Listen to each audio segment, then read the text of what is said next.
Tapi the power of orang pasrah gitu ya. Di bulan November tanggal 3 itu pasangan aku mendapatkan surat dari USCIS yang menyatakan bahwa visa kami approve.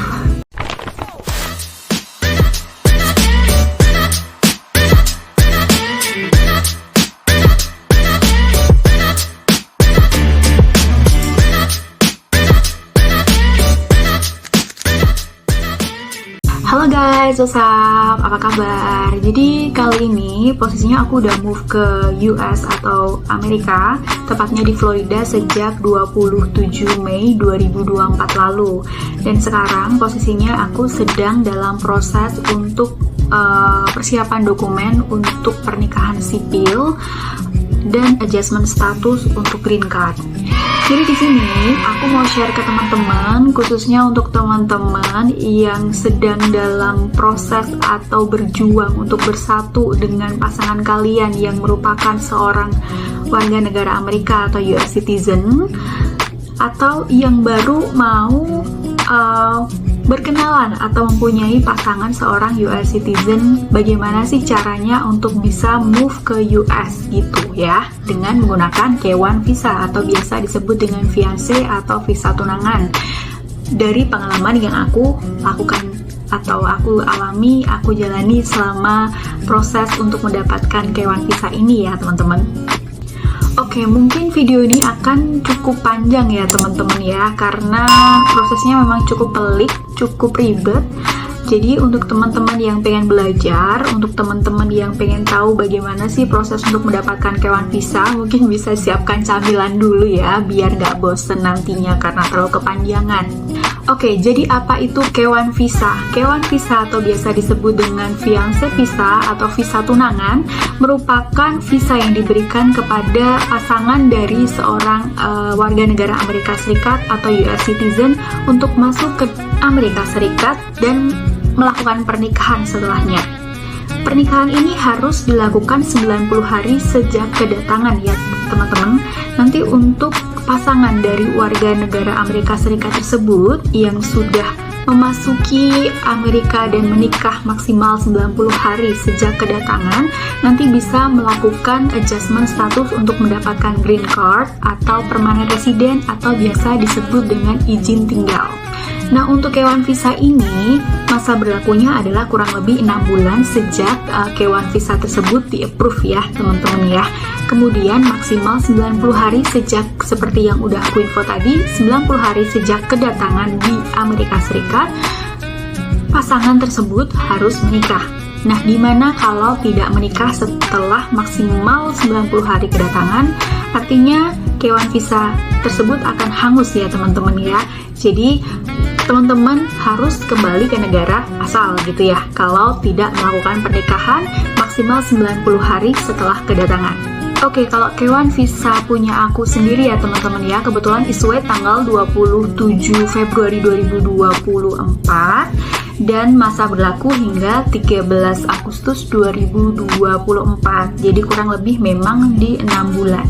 Dan untuk proses mendapatkannya cukup panjang dan belibet ya teman-teman ya, apalagi proses menunggu notice of action dari USCIS sendiri yang memakan waktu kurang lebih 11 bulan untuk mendapatkan notice of action dari USCIS ini sendiri. Cuman nggak apa-apa lah ya, bersabar dikit, yang penting kan nanti hasilnya gitu ya. Seperti ada satu kata pepatah seperti ini, bukan kata pepatah ya, ada satu quotes begini ya: sebelum kalian menikmati indahnya pelangi, kalian harus bersabar terlebih dahulu untuk menunggu hujan reda gitu ya teman-teman ya. Jadi nggak apa-apa menunggu sebentar, yang penting kan nanti hasilnya teman-teman bisa mendapatkan K1 visa ini dan move ke US dan bertemu dengan pasangan, bukan bertemu sih, bersatu dengan pasangan kalian gitu ya. Oke, kalau bedanya K1 visa dengan visa yang lain seperti visa pernikahan dan lain sebagainya, sebenarnya untuk masuk ke US sendiri tidak hanya menggunakan K1 visa ya teman-teman ya untuk pasangan, melainkan ada beberapa jalur lain seperti ada visa pernikahan dan lain sebagainya. Tapi mungkin yang di sini aku fokuskan untuk K1 visa terlebih dahulu ya. Mungkin nextnya aku bisa bikin video terkait dengan visa-visa yang lain. Oke, untuk prosesnya sendiri ya guys, aku coba bagi menjadi dua nih guys. Yang pertama, proses yang dilakukan oleh pasangan teman-teman sebagai seorang US citizen untuk melakukan petisi atau mengajukan petisi mengundang pasangan dari luar Amerika Serikat untuk masuk ke Amerika Serikat. Yang pertama adalah proses tersebut, yaitu submit petition. Yang kedua adalah proses yang teman-teman bisa lakukan, yaitu adalah proses interview visa dan lain sebagainya. Akan tapi di sini aku mau coba bagi menjadi dua video ya teman-teman ya. Jadi ada video proses yang apa yang akan dilakukan oleh pasangan kalian dan proses apa saja yang perlu kalian lakukan secara mandiri gitu. Karena mungkin kalau aku gabung jadi satu video akan terlalu panjang gitu ya teman-teman ya. Jadi aku pisahin jadi dua video, jadi biar lebih fokus aja ya. Oke, untuk prosesnya sendiri seperti yang aku udah mention sebelumnya, cukup jelimet banget ya guys ya. Cuman nggak apa-apa, aku aja bisa, teman-teman juga aku yakin pasti bisa deh. Kebetulan memang pasangan aku itu tipenya yang telaten banget gitu ya teman-teman ya, jadi sangat terbantu sekali. Cuman jika memang pasangan teman-teman itu orangnya kurang telaten, nggak mau ribet dan duitnya berlebih, kalian bisa memilih kok ada jalur lain yang bisa membantu kalian, yaitu seperti agen atau lawyer atau attorney yang bisa membantu kalian dalam proses pengumpulan dokumen dan lain sebagainya agar bisa mendapatkan K1 visa ini.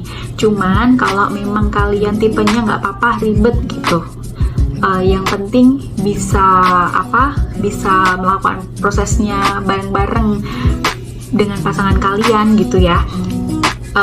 Kalian wajib banget lihat video ini karena aku coba akan detailkan untuk prosesnya dan dokumennya apa saja secara detail di video ini gitu ya. Oke, jadi proses apa sih yang perlu petitioner atau pasangan kalian lakukan ya teman-teman ya? Yang harus petitioner atau pasangan kalian selaku US citizen lakukan itu adalah submit petition ke USCIS atau United States Citizenship and Immigration Services, atau kalau di Indonesia yaitu Layanan Kewarganegaraan dan Imigrasi Amerika Serikat gitu ya teman-teman. Nah, petisi ini berupa dua teman-teman ya. Yang pertama itu adalah form I-129F, jadi harus mengisi form tersebut. Dan yang kedua adalah submit dokumen-dokumen evidence untuk mendukung form I-129F gitu ya teman-teman ya. Nah, untuk dokumen-dokumennya seperti apa, nanti aku akan share di video selanjutnya. Tapi sebelumnya teman-teman, dipastikan terlebih dahulu sebelum kalian submit petisi bahwa ada dua hal yang perlu kalian perhatikan atau consider, karena bisa jadi petisi kalian akan ditolak kalau kalian tidak memenuhi dua kriteria ini atau hanya memenuhi salah satu dari kriteria ini gitu ya teman-teman ya. Nah, kriterianya itu adalah apa? Yang pertama adalah kalian legal to marry, jadi memang kalian secara legalitas kalian itu legal untuk menikah satu sama lain. Salah satu bukan merupakan istri atau suami orang lain gitu ya, jadi masing-masing harus memang single dan legal untuk menikah. Nah, ini nanti bisa dibuktikan dengan surat dari masing-masing menyatakan bahwa kalian legal untuk menikah dan ditandatangani masing-masing, nanti disubmit saat pengumpulan dokumen petisi gitu ya teman-teman ya. Nah, yang kedua adalah intend to marry maksimal 90 hari sejak arrival di US gitu. Nah, ini juga bisa didukung dengan surat yang menyatakan bahwa kalian masing-masing mau untuk menikah maksimal 90 hari sejak arrival di United States atau di US gitu. Untuk untuk dokumen pendukung bahwa kalian ini mau untuk menikah maksimal 90 hari sejak kedatangan, ini bisa digabung dengan dokumen legal to marry tadi. Jadi ada 2 surat dari masing-masing, dari kamu dan pasangan kamu, yang menyatakan bahwa kalian itu legal to marry dan mau menikah maksimal 90 hari sejak kedatangan. Ditandatangani masing-masing. Secara basah boleh, karena waktu itu kalau aku sendiri memang karena kami LDR ya, aku di Indonesia dan pasangan aku ada di US, jadi aku lakukan dengan digital signature atau tanda tangan digital. Tapi akan lebih baik lagi jika kamu print terlebih dahulu surat pernyataan itu, kemudian tanda tangani, tanda tangan basah atau tanda tangan manual, kemudian di scan atau di foto. Nah, dokumennya bisa kalian kirim ke pasangan kalian untuk pasangan kalian print dan dimasukkan ke dalam dokumen evidence untuk form I-129F gitu ya, saat submit petisi gitu ya teman-teman ya. Oke, yang kedua yang perlu dikonsider adalah jadi pernah bertemu dalam kurun waktu 2 tahun gitu ya teman-teman ya. Nah, ini juga bisa dibuktikan dengan foto kalian pernah bertemu, misalkan pasangan kalian datang ke Indonesia atau kalian ketemuan di satu negara lain, itu foto-fotonya bisa dicantumkan, kemudian dikasih keterangan ini foto di mana, tanggal berapa, atau kalau misalkan kalian ada bukti boarding pass, dilampirkan juga. Ada bukti booking hotel, boleh dilampirkan juga. Kemudian bukti bahwa kalian itu memang berhubungan dengan melampirkan screenshot dari chat, telepon gitu, itu juga boleh dilampirkan untuk convince dari USCIS bahwa kalian itu memang benar-benar pasangan gitu ya guys ya. Karena banyak juga oknum-oknum di luaran sana yang memanfaatkan visa K1 ini hanya untuk mendapatkan green card gitu ya teman-teman ya. Jadi mereka itu bukan pasangan, kemudian setelah dapat green card mereka berpisah, seperti itu. Jadi banyak sekali oknum-oknum seperti itu yang memanfaatkan chance ini gitu ya teman-teman ya. Nah, gimana kalau memang tidak ada bukti foto dan kalian itu belum pernah bertemu gitu ya teman-teman ya.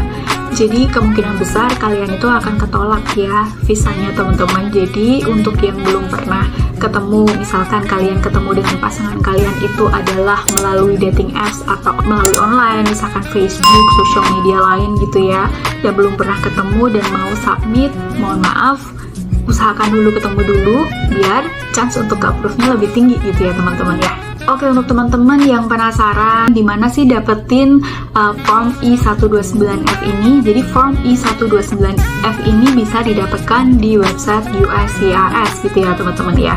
Nah, jikalau amit-amit pasangan teman-teman itu tidak punya koneksi internet, nggak bisa mengakses website USCIS, pasangan teman-teman itu bisa mengirimkan surat atau menghubungi via phone ke USCIS untuk dikirimkan hard copy-nya ke alamat pasangan kalian untuk diisi gitu ya teman-teman ya. Tapi zaman sekarang di mana sih yang nggak ada koneksi internet gitu ya, jadi ini sangat impossible sekali kalau alasannya adalah nggak ada koneksi internet gitu ya. Jika form ini udah completely diisi ya teman-teman ya, teman-teman bisa tanda tangan basah, harus tanda tangan basah. Nah, gimana kalau LDR? Nah, kalau LDR, bagian teman-teman, misalkan teman-teman tinggal di Indonesia, teman-teman bisa print terlebih dahulu, kemudian tanda tangan basah, kemudian scan, dan kirim ke pasangan kalian selaku US citizen, selaku petitioner, untuk lampirkan di form I-129F itu. Oke, tadi terkait dengan form I-129F. Nah, sekarang yang kedua adalah dokumen evidence yang perlu di-attach atau dilampirkan saat petisi I-129F ya teman-teman ya. Dokumen evidence-nya apa saja? Berupa satu, yang pertama adalah evidence of US citizenship untuk pasangan kalian selaku petitioner, yaitu bisa berupa salah satu dokumen berikut ini. Bisa berupa salinan akta kelahiran yang dikeluarkan oleh otoritas sipil Amerika Serikat, atau salinan sertifikat naturalisasi asli jika sebelumnya pasangan kalian bukan merupakan warga negara Amerika Serikat dan pernah melakukan naturalisasi. Kemudian salinan sertifikat kewarganegaraan asli. Kemudian bisa berupa salinan formulir FS240, laporan kelahiran di luar negeri warga negara Amerika Serikat.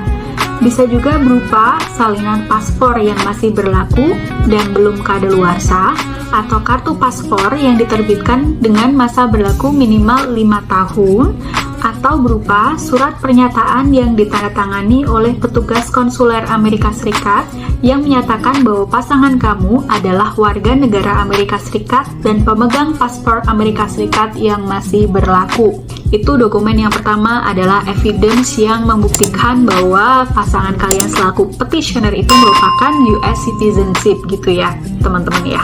Yang kedua adalah dokumen evidence jika masing-masing pernah melakukan pernikahan sebelumnya, adalah evidence yang menyatakan bahwa kalian itu sudah bercerai dengan pasangan kalian sebelumnya gitu ya, atau bisa disebut dengan surat cerai gitu ya teman-teman ya, kalau kalian pernah menikah sebelumnya.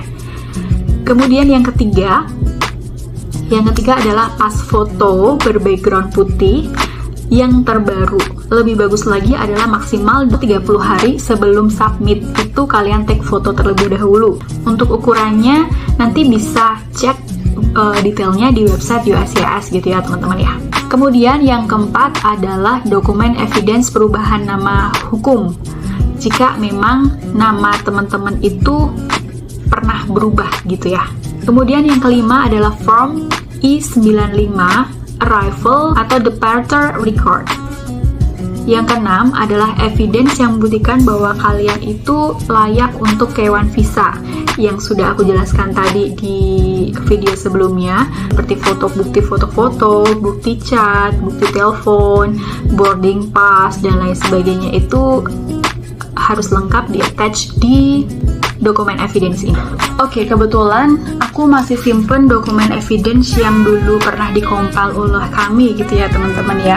Nanti aku coba kasih lihat dikit seperti apa sih bentuk dokumen evidence-nya gitu ya teman-teman ya. Jadi bisa dibikin ini hanya reference saja ya teman-teman ya, fotonya, kemudian ini ada keterangannya, di mana ketemunya, kemudian tanggalnya gitu ya. Seperti ini. Kemudian bukti chat itu juga bisa dilampirkan ya teman-teman ya.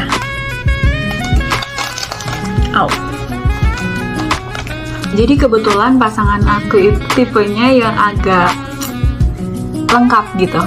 Jadi selain dari dokumen-dokumen tadi, pasangan aku juga lampirkan yang pertama surat pernyataan bagaimana kami bertemu. Itu bisa berupa surat, nggak ada template-nya, boleh disusun sesuai dengan maunya kalian aja seperti apa. Bisa berupa deskripsi atau cerita tentang bagaimana kalian ketemu. Kemudian yang kedua ada surat sworn affidavit, berupa kesaksian dari teman-teman pasangan kalian selaku US citizen yang menyatakan bahwa kami ini adalah benar-benar pasangan gitu ya. Nah, untuk surat affidavits ini juga tidak ada template-nya, boleh menulis merangkai sendiri gitu. Kemudian boleh ditandatanganin oleh masing-masing teman-teman yang menulis surat ini gitu. Oke, jika form I-129F tadi sudah selesai diisi, kemudian dokumen-dokumen evidence juga sudah dikompil, sudah dibundle, ada satu lagi nih teman-teman, yaitu cover letter. Nah, cover letter itu apa? Cover letter itu adalah surat yang menginformasikan ke USCIS dokumen yang kalian submit itu apa saja sih gitu. Nah, untuk template-nya sebenarnya nggak ada ya teman-teman ya, cuman ini bisa jadi ini aku ada kasih lihat sedikit reference untuk cover letter yang perlu teman-teman pakai. Jadi seperti apa cover letternya? Ini adalah cover letter yang kami pakai sebelumnya. Oke, jika sudah lengkap tadi dokumennya, kemudian ada cover letter gitu ya teman-teman, pasangan kalian selaku petitioner bisa mengirimkan ke USCIS yang dipilih. Alamatnya macam-macam gitu ya. Nah, untuk Texas bisa cek di sini nih teman-teman. Atau untuk lebih lengkapnya, teman-teman juga bisa cek di website USCIS ya, di uscis.gov/I129F. Nah, Untuk teman-teman yang mau mendapatkan notifikasi berupa email ataupun berupa text message untuk proses dokumen-dokumen kalian yang telah kalian kirimkan ke USCIS, teman-teman juga perlu tambah satu lagi form yang perlu diisi, yaitu form G1145, dan dilampirkan juga di bundle tadi yang kalian kirim ke USCIS gitu ya. Form ini adalah form G1145 atau E-Notification of Application or Petition Acceptance, yang di dalamnya itu berisi alamat email, kemudian nomor HP dari petitioner atau pasangan kalian gitu ya teman-teman. Oke, terkait dengan biaya teman-teman, berapa sih biaya yang diperlukan untuk submit form I-129F untuk petisi Kewan Visa ini? Ini tidak gratis ya teman-teman, ada biayanya. Nah, waktu itu kalau kami sendiri di kisaran 535 US dollar atau kurang lebih di 8.700 ya kalau dikonversikan ke Indonesia atau rupiah ya. Nah, kalau sekarang sendiri harganya sudah berubah per 29 Mei 2024. Filing fee untuk Kewan Visa ini sekarang sudah di $675 atau sekitar 10.900-an gitu ya teman-teman ya. Untuk lebih detailnya teman-teman bisa cek di website USCIS dengan search G1055 atau fee schedule ya teman-teman ya. Oke, sebagai catatan juga ya teman-teman ya, untuk fee ini non-refundable ya teman-teman ya. Jika salah satu kalian amit-amit mau membatalkan petisi ini karena tidak adanya kecocokan, atau misalkan amit-amit juga petisi ini ditolak, untuk biayanya otomatis hangus ya teman-teman ya. Jadi jangan berharap biayanya akan balik lagi.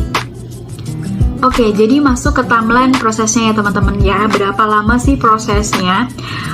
Dari setelah kalian atau pasangan kalian sebagai petitioner mengirimkan form petisi dan dokumen evidence untuk petisi tadi ke USCIS, itu waktunya adalah kurang lebih 1 mingguan untuk notice of action yang menyatakan bahwa USCIS telah menerima dokumen petisi dari petitioner gitu ya.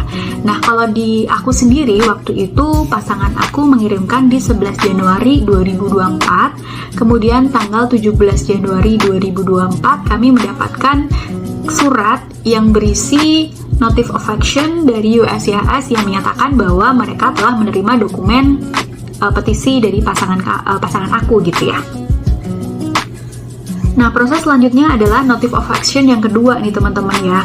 Nah, ini yang membutuhkan waktu yang sangat lama dan bikin emosi gitu. Jadi waktu itu kami targetnya adalah bulan Agustus udah dapat notice of action dari USCIS approve tidaknya. Kemudian Desember kami sudah mentargetkan bahwa aku udah bisa move ke US gitu ya. Tapi sudah melewati bulan Agustus belum juga dapat notice of action dari USCIS ini sendiri. Dan informasi yang beredar waktu itu adalah memang banyak sekali petisi dari orang-orang yang mau ke US, dan di bulan Juli 2023 itu mereka masih memproses dokumen-dokumen untuk petisi dari bulan Juli 2022 gitu, jadi setahun sebelumnya. Nah, itu kan kami jadi makin makin overthinking ya. Jadi benar nggak sih berapa lama lagi prosesnya gitu. Dan memang benar, dari aku sendiri sempat cek di websitenya USCIS terkait dengan processing time-nya gitu ya. Jadi untuk service center USCIS di Texas sendiri, processing time-nya berubah menjadi maksimal 16 bulan gitu teman-teman ya. Jadi kurang lebih adalah pertengahan tahun 2024 itu kami baru dapat notice of action gitu ya. Nah, teman-teman kalau mau cek terkait dengan processing time dari petisi kalian, teman-teman bisa cek di website ini ya teman-teman ya, di agov.uscis.gov/processing time. Nah, di sini ada 5 service center yang bisa dipilih oleh teman-teman dan pasangan teman-teman selaku US citizen ya. Yang paling cepat itu adalah di Nebraska Service Center, yaitu 8 bulan. Dan Potomac paling lama, yaitu di 24 bulan untuk processing time forms I-129F untuk K1 visa. Oke, karena telah melewati batas waktu yang kami targetkan, yaitu di bulan Agustus itu kami mentargetkan sudah dapat notice of action dari USCIS gitu ya teman-teman. Setelah sampai September kami belum juga dapat notice of action. Akhirnya kami pasrah, biarlah Tuhan yang bertindak gitu ya. Tapi the power of orang pasrah gitu ya.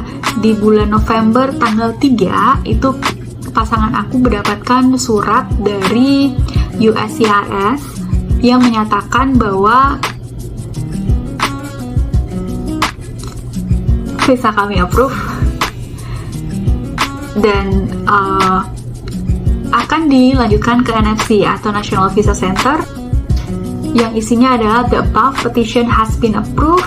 We have sent the original petition to the Department of State's National Visa Center atau NFC, dan mereka juga menginformasikan bahwa NFC akan memproses dokumen ini kurang lebih 2-4 minggu ya setelah diterimanya dokumen ini oleh NFC gitu ya. Oke, proses selanjutnya adalah dapat notice of action dari NFC ya teman-teman ya, berupa email kalau dari NFC, yaitu tanggal 19 Desember 2023.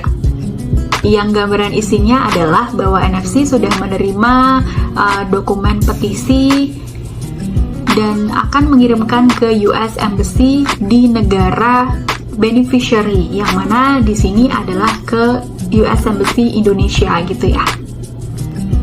Kurang lebih 3 minggu setelah email dari NFC, aku dapat email dari US Embassy ya teman-teman ya, tepatnya di 9 Januari 2024 yang mengatakan bahwa US Embassy telah memproses K1 visa, dan dari aku sendiri selaku beneficiary diminta untuk memproses seperti provide dokumen dan menjadwalkan interview maksimal adalah 4 bulan setelah diterimanya email ini gitu. Oke, untuk proses petisi sudah selesai ya guys ya, cukup jelimet. Kalau dari tempat aku sendiri sih prosesnya sampai dapat email dari US Embassy adalah 1 tahun. Nah, proses yang dilakukan oleh pasangan kalian selaku petitioner sudah selesai. Sekarang adalah giliran kalian selaku beneficiary untuk melakukan seperti medical check up, jadwal untuk interview, compiling dokumen kalian, dan lain sebagainya. Tapi mungkin aku akan detailing di video selanjutnya ya teman-teman ya, karena akan panjang banget kalau dijadiin satu video gitu ya. Oke, di sini aku akan summary sedikit terkait dengan proses-proses dan timeline-nya ya teman-teman ya. Yang pertama adalah mengisi form I-129F dan mengumpulkan dokumen-dokumen evidence untuk petisi ini. Nah, untuk timeline-nya sendiri ini tergantung dari seberapa cepat kalian bisa mengumpulkan dokumen-dokumennya ya guys ya. Kemudian yang kedua adalah mengirimkan form petisi sekaligus dengan dokumen-dokumen evidence tadi ke USCIS. Nah, ini kurang lebih 1 mingguan akan mendapatkan notice of action dari USCIS yang pertama, yang isinya bahwa dokumen tersebut sudah diterima oleh USCIS gitu ya.